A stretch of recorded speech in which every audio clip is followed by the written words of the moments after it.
Dans cette séquence, nous allons faire un premier exemple d'application. On va considérer l'équation z carré égale 1.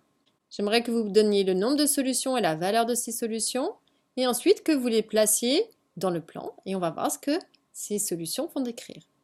Donc faites une pause sur la vidéo, essayez de chercher tout seul, et venez voir si vous avez juste. Donc pour z carré égale 1, c'est vrai qu'ici c'est facile, mais on peut appliquer et on va voir si effectivement le théorème sur les racines énièmes de l'unité marche. On a vu que, en fait, si j'avais z puissance n égale 1, alors on va avoir n racines énièmes qui vont être de la forme z égale exponentielle de 2i kpi sur n, avec une valeur de k qui varie entre 0 et n-1.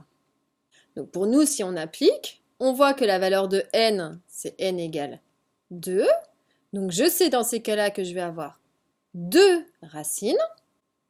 Donc ici, on va appliquer le théorème pour k variant entre 0 et 2 moins 1, donc 1.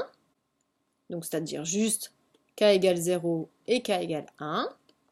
Donc la première, ça va être z. Donc si on met k égale 0 dans cette formule, ça va faire 2 fois i fois 0 pi sur 2. En fait, il reste juste exponentielle de i0. C'est-à-dire, en fait, exponentielle de 0, donc 1. Puis pour la deuxième, on va donner la valeur k égale 1.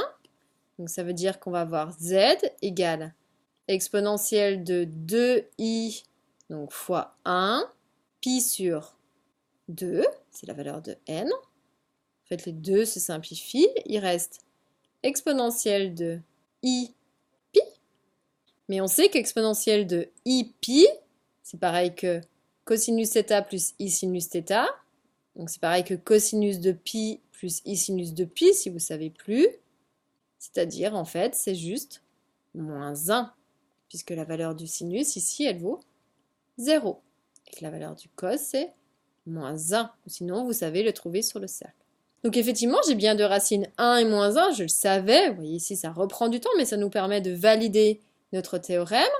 Si je les place, en fait, ici, j'ai 1, ma première racine, et j'ai moins 1, ma deuxième racine.